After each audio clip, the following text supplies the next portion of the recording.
Greetings. I know these are probably all over the place because I'm really trying to navigate, but I did do the PowerPoints, just never recorded. So here we are. So the Gap in the Guardrail series this is session 3 of number 5. I'm pretty sure we've gone through all of them. I haven't probably labeled them, so we're there. Being focused, what it means to finally fix your eyes on what actually matters. What matters most to you? I had a client ask me, well, how long is this going to take? And I said, it's all a matter of how bad do you want it. And I remember we did the conference, how bad do you want it? And it reminded me of the woman with the issue of the blood and the man at the pool of Bethesda, more or less the woman with the issue of blood, where we as women, we go through these issues of our life. Okay, we do all that we can do. We go to this doctor, we go to that person, we go to this relationship, we go to that, we go to this job, we do all these things, and we're putting ourselves in these different dynamics of life. And at one point, her back's against the wall, walls against the back, and she makes this declaration that says, you know what? I've done all I can. And now I know that there's this man that's coming into town, and I've heard about him. And she makes this statement within herself, if I could just touch the hem of his garment, I know I'll be made whole. When we talk about when we finally fix our eyes on things that constantly matter or that actually matter to us, your healing matters, your business matters, your family matters, your mental matters, your emotional matters, your financial matters. All of those things, those actually matter in your life. I could care less what anybody says about me. I could care less about what's going on in the outside of the world. I care about what's going on with me and in my sacred space. So being focused, this is session 3 of number of 5. Um, sorry, what is happening here? Let me figure this out. Oh my goodness.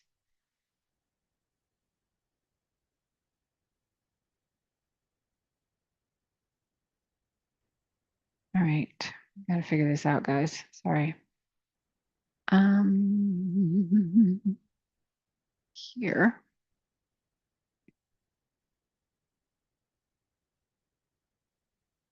No, that's not the one. So sorry, ladies.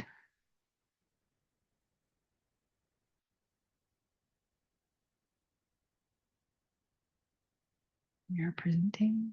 There we go. Um, no, that's not the one I was looking at, was it?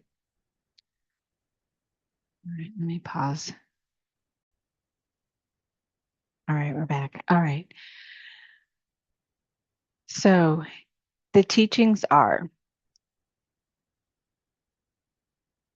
um, speaking of the gap, after the missed sessions, the personal things that pulled me away, the week of life just hitting me harder than what I practice.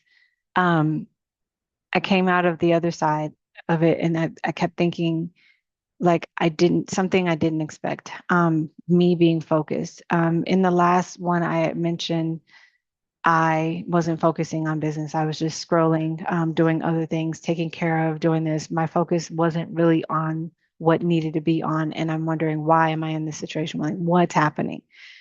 So, not the kind that comes from having everything figured out, that focus where you have everything figured out, but this is the focus of that comes from having everything stripped away until you can finally see what actually matters. Okay. So when it's like when everything is stripped away from you, then you really see what happens, what's really matters. One thing I can say is like when we lose a person, I remember when my mom passed, what mattered to me the most was relationship and friendship and honoring myself in that space and apologizing for things that I probably done to people that I wasn't aware of, that nobody was probably going to tell me about, but it's the matter of me being honest in that moment. Um, so it's when you're pulled in every direction, because I was pulled work, my children, family, all of those things, I was pulled in every direction. So today we're going to talk about the woman who has been scattered. Everything is up in the air. We're trying to figure out, trying to go in direction. So, pulled in every direction by everyone else's needs, everyone else's opinions, everyone else's agenda, everyone else's thoughts, everyone else's purpose. And we get lost in that thread and we forget about our own self. And so today we're going to get that back, because I'm back. And so just learning how to focus. What is the main focus? It is creating this agenda for yourself, creating a plan for yourself, and knowing exactly where I want to be and where I want to start and what is most important to me. To have the financial freedom, to know that I have the freedom to do what I need to do. And where does that start? With me focusing on doing this work. So our teaching for today is this. Point number one, distraction is not an accident, it's a strategy. When you get distracted, it is the point of you saying, where am I losing it? Okay. The enemy does not destroy you. He just needs to scatter you. So if he can, when they say that scripture that says a double-minded man is unstable in all its ways, when you are walking around and you are scatterbrained and you're just forgetting things and you're forgetting where you put things and you're forgetting what's most important to you. You're forgetting um the business, you're forgetting that your health, you're putting all of these things ahead of you. Being a scattered woman cannot build, they cannot lead, they cannot receive, they cannot move in her purpose without any kind of power. When you are scattered, when your mind is so cluttered with everything else but what the one thing that you need to do, that will be the distraction. Distraction is one of the most effective weapons used against women who are called because it doesn't look like an attack. It looks like a full schedule, taking care of everybody else, driving here, going there, cannot do, da da da da da. So you're doing all of these things other than the thing that you should be doing. Okay. Your schedule's full. You're doing, I'm going to this appointment, I'm doing that. And it's just like, is this important? Like sometimes it's not. So it looks like being needed. It looks like staying busy. But the woman who is busy in every direction is not productive. She's just scattered. And scattered woman is a stalled woman. The more you stall, the more you're not going to do anything. You're not going to plant any seeds. You're not going to make any phone calls. You're not going to produce any content. You're not going to do anything. You're not creating absolutely nothing. You're not journaling. You're not having the talks with anybody. You're just scattered. Luke 10:14 through 42. Remember when we did this lesson on Martha and Martha was telling Jesus, well, Mary, she's not in here helping me clean up. And he's like, Martha, Martha, you are worried about and upset about so many things, but few things are needed, or indeed only one. You're so busy worried about everything else when you should be focusing on the thing where Mary is. Where is Mary? Focus. Where is Mary? Is sitting at my feet and she is gaining all of this information. She is soaking up all this information, and you worried about the kitchen being dirty, chores, what you're worried about. Okay. When you are so focused on what someone else is doing and their abilities and the capabilities, you forget about the one thing that you need. Busyness is not the same as purpose. You can be exhausted and empty at the same time. Focus is not about doing more. It's about doing what matters. What matters in the moment? What are you doing in the moment? I've got a calendar now and I have to like sit down and I do my money management on Sundays. I'm waking up in the morning time and I'm getting myself together in the morning and I'm building the life that I say that I want to have, because a successful woman does those things. She doesn't just lay in bed all day because I'm so exhausted, I'm tired. Yeah, am I tired? Absolutely. But where am I trying to go? When we look at the woman with the issue of the blood, she was determined within herself to say, if I can just do this one thing, I know I'll be made whole. If I continue to post this content, I know that I'm going to come out on the other side. If I keep doing this thing, I know that everything's going to work out for me. If I keep, um, creating the ideas, I know just one day I just feel it that something's going to happen for me. And there's going to be like this man that's a healer that's going to walk past. When we think about the woman with the issue of blood, when Jesus, when he walked past, she knew he's in town. And I've heard about this man. And so maybe if I just touch a part of him, I think I'll be okay. Right. So doing what matters most to you right now. When I ask this question, I want you to dive deep within yourself and figure what is the thing that matters to me the most. Let that sit there for you. Point number two, focus requires subtraction, not addition. Taking away from a thing, not adding to it. Okay. What do I need to take away from? We are always trying to add more to get focused, more strategies, more plans, more systems, more accountability, more journals, more calendars, more all of the things, more. Do I hold me accountable? No. But focus does not come from addition. It comes from subtraction, from deciding what you are no longer going to give your time, your energy, your attention, um, and your emotional real estate to. Where am I pulling? I'm taking it back. You know, that saying that where people, women are always on TikTok and they're talking about, I'm taking my energy back. What am I taking back? I keep giving this away, but I need to take this back. Okay. The gap for some of that subtraction for you. Things fell away, maybe needed to fall. Okay. I will say be careful what you ask for because when you ask for a thing, I guarantee you spirit be like, oh, okay, you want to see that and things happen. And this is where my life has taken this point of doing these lessons because I've gone through it. It's not anything that I just was like, oh, let's just do this. No, this is actual moments in time where I was forced to take a look at where I was spending a lot of my time. And he's like, okay, I need you to see the people that you're spending your time with because you're taking away from the thing that you should be doing because you want to go and spend time with people that really don't mean you no good, that really don't even support you. Okay. People step back who maybe needed to step back. And in that clearing, something became visible that the noise was covering. What became visible for you, that's your focus. Hebrews 12:1 says, let us throw off everything that hinders and the sin that is so easily entangles. And let us run with perseverance the race marked out for us. God marked us out for a race. Spirit guides, angel guide, whatever you want to call it. The universe marked you for an assignment. And when you are focusing on something else instead of the assignment at hand, it's like when you go to math class, but you're focusing on lunch, because we do it all the time. Or when you're in on a conversation and you're focusing on, what I'm going to do next week. When you're sitting and you're focusing on your bills, but then something else comes up and you're like, oh, I think I could buy this, I have enough money. When you're focusing on the things outside of what you were marked for, okay, they throw you off. And so it gets you in you know, this whole kerfuffle is what I call it. Throw off is an active verb. Nobody throws things off accidentally. Focus is a decision, and it always costs you something you were holding on to. I've been wanting to read books, and I just don't make the time for it. Why? Because I'm scrolling on my phone.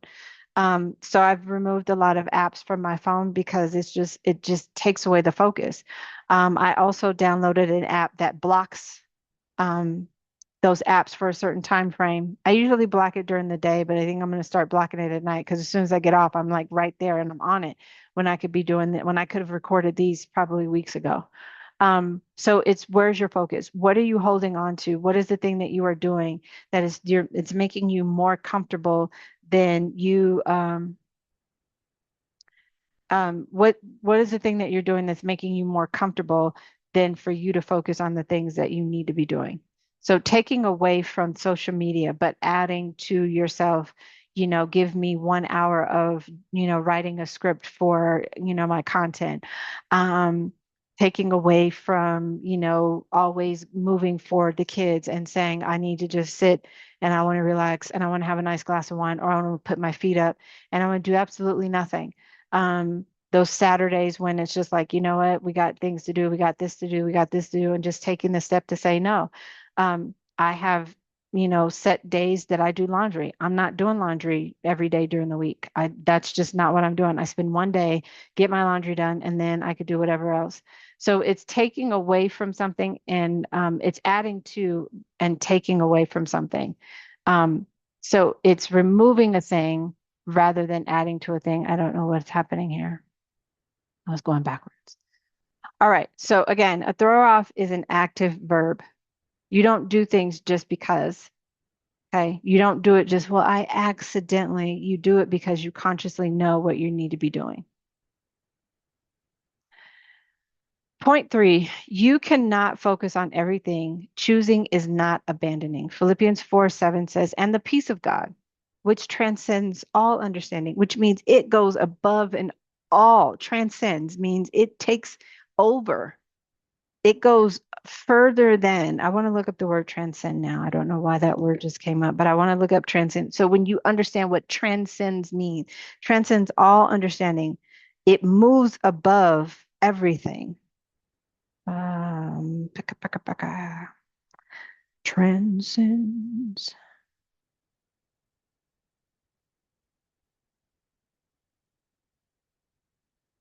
Transcends.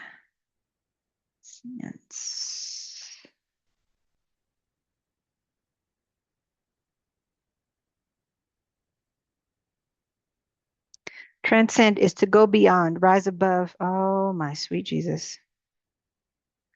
Go beyond, rise above, or surpass ordinary limits, boundaries, or standards. The he transcends the peace that transcends. It goes above anything that you'll ever understand. Will guard your hearts and your minds in Christ Jesus. It will guard your hearts and your mind in the Word. Okay, the peace of God transcends anything that you understand and will guard your heart because of the Word. Guard your heart and your minds in Christ Jesus. Christ Jesus was what? The Word in flesh. Hope you get it. Okay. It goes above what you actually think. It rises above, it surpasses the ordinary thing. That's why he says, I don't even think the way you think. My thoughts are not your thoughts. I don't even talk the way you talk. I don't move the way you move. I don't, he says it. I don't think the way you think. I think higher, way above that. I transcend even the thought that you had right now in that moment. I transcend that thought. My thoughts outweigh your thoughts. I don't move the way you move. What God tells us. I don't move the way you move. I don't know why you move that way. Okay? Digress. Peace follows focus. When you finally, sorry. When you finally fix your eyes on what God called you to and stop trying to carry everything else, the peace that follows will feel like coming home. It will be just like, oh, everything else falls away because you've made a conscious choice to say, I'm fixing my eyes on what God said. If he told me to pray, I'm praying. If he told me to go take a walk, I'm taking a walk. If whatever he tells me to do, I'm doing it.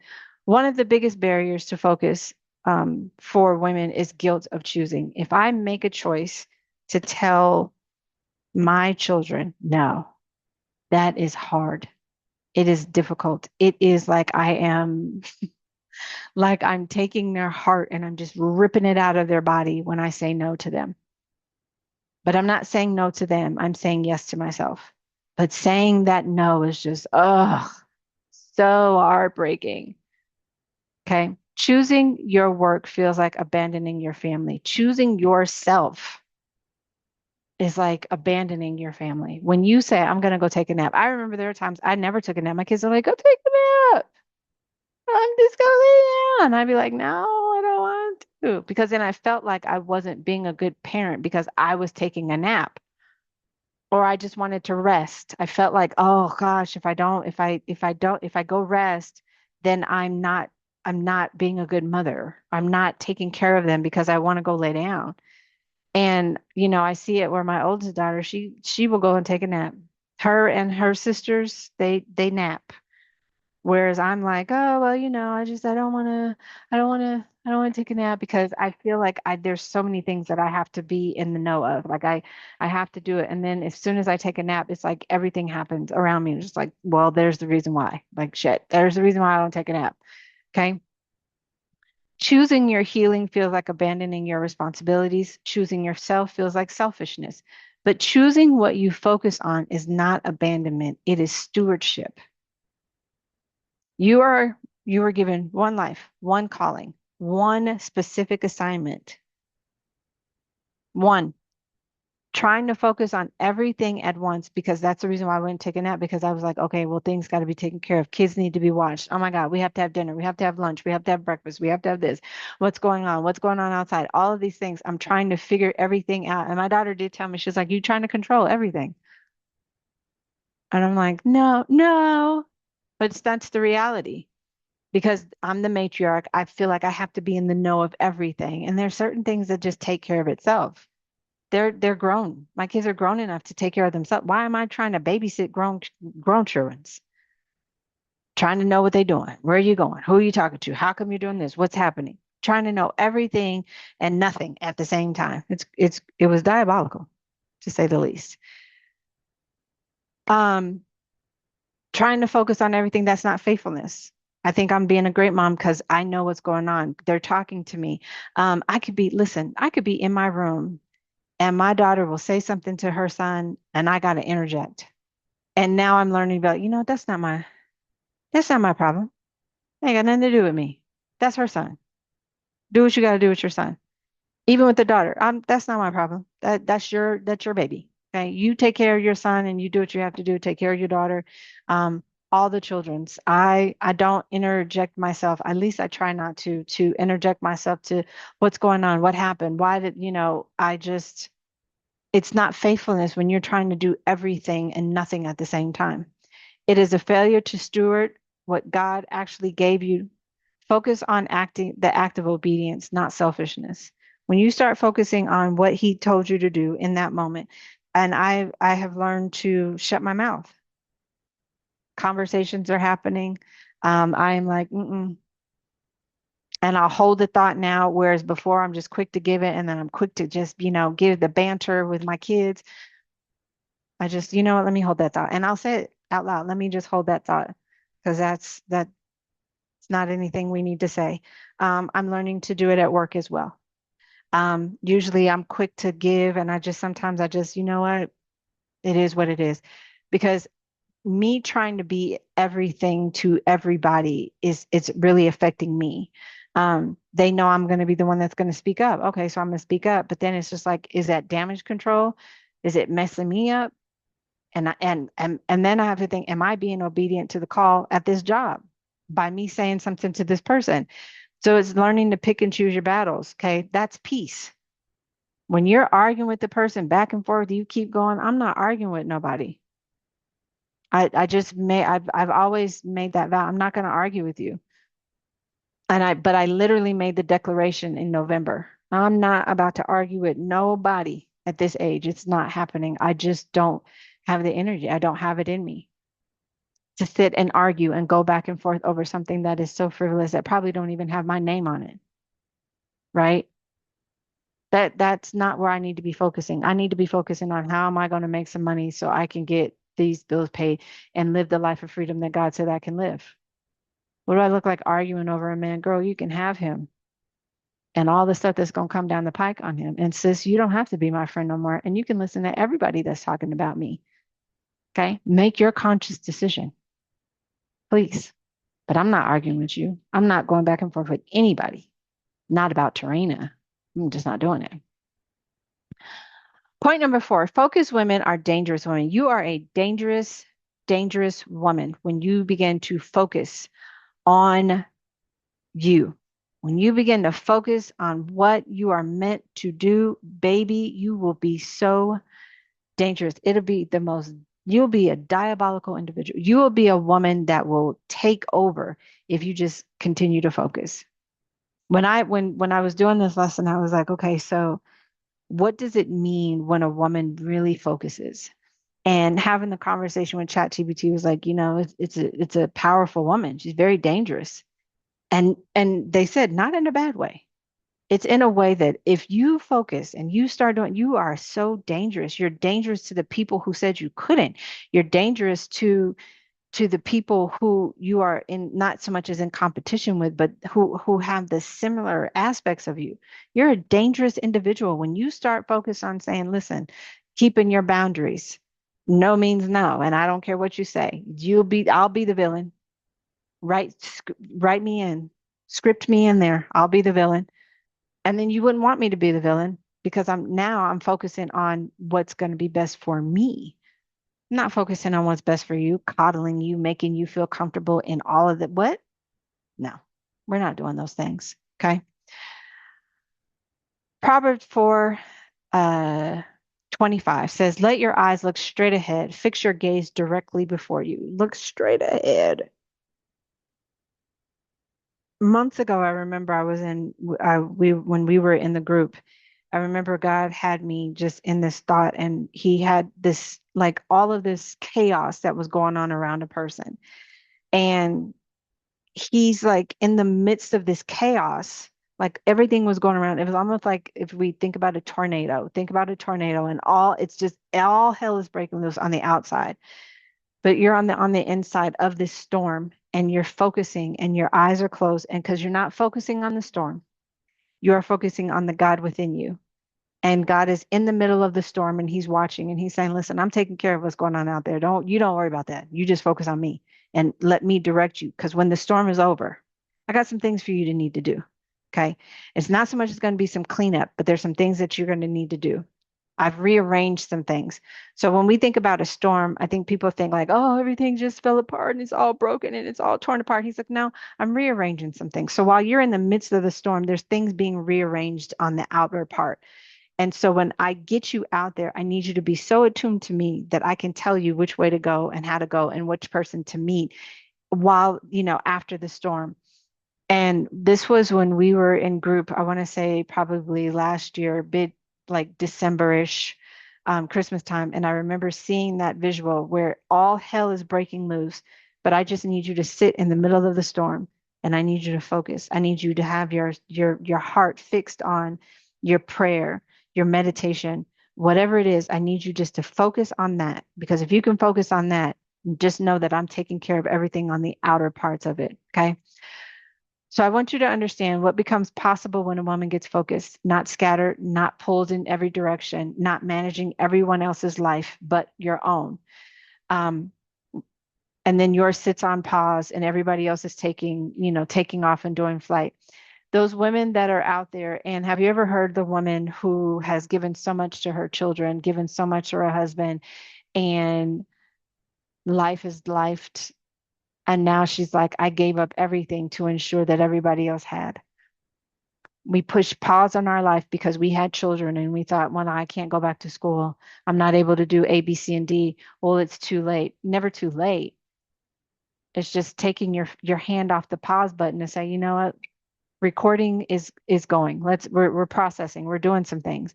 So the pause is there, but now we need to get focused. A focused woman is one of the most powerful forces on the planet because she knows what she's building.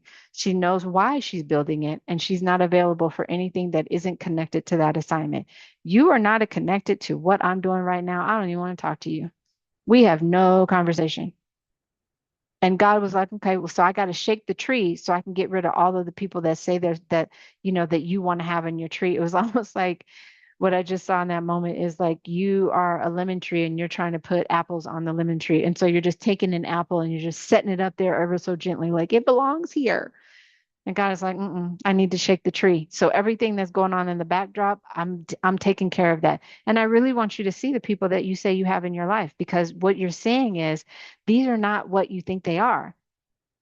You're trying to make them a lemon when I made them an apple. They don't belong here. They don't belong in your life at all. No, we're not making apple lemon pies. No, we're not making apple lemon juice. We're not doing none of that. You are a lemon tree. I need you to make lemons. Okay. All things lemon. I don't need you making anything and adding to it, like adding to it. Because have you ever had anything apple lemon? I've never heard of it. Um, but blending things together, well, it goes, it'll work. And you're like, no. And he's telling you it does not work. Okay. So she's not available for anything that isn't connected to this assignment. It's not arrogant. That's alignment. And the world around her shifts because she shifted first. Fix your gaze, not your glance. You have to like literally, when our kids were growing up and we had the mommy look. I want you to go look at yourself in the mirror. I do mirror work. I want you to go look at yourself in the mirror and I want you to give yourself the mommy look. Because are you okay? Do the mommy look to yourself. Your gaze. The woman who is dangerous to the enemy is the one who stopped looking around and started looking ahead, looking at yourself, saying, "Listen, I am a powerful woman. I am honorable. I am notable. I am valuable. I'm a valuable source. I am wealthy. I am all the things." When you look in your mirror and you do the gaze, fix your gaze, and you look at yourself and be like, "If you don't get it together," because I had to do it myself. Be a dangerous individual. Your journal prompts are this. There's three of them. Pick one of them, okay, and write it, and you can share in the comment section of this video.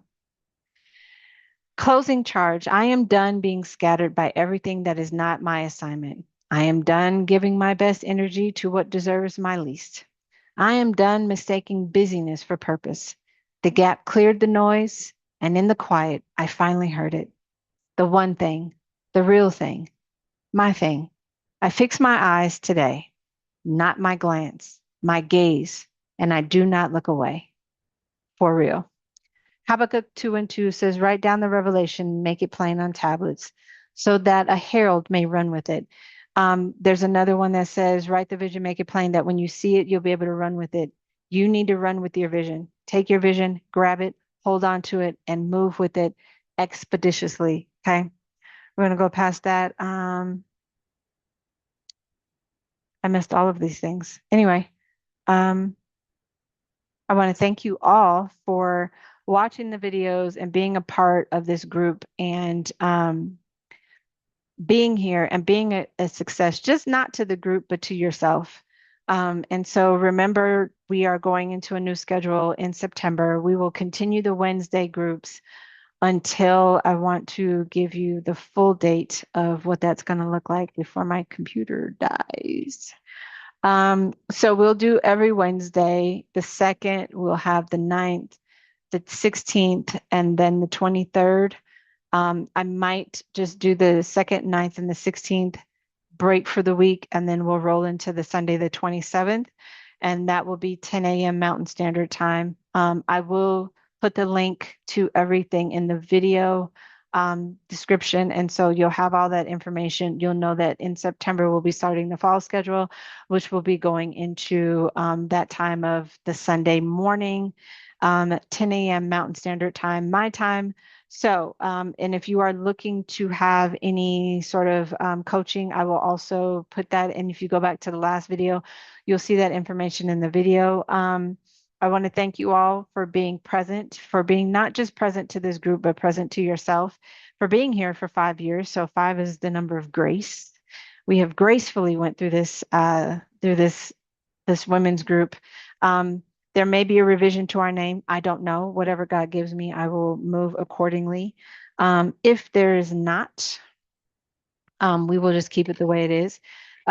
So I want to thank you all. If you have any comments, questions, concerns, some of you have my phone number. If you don't, you have my email address. And I love y'all. So I'm going to move on to the next video.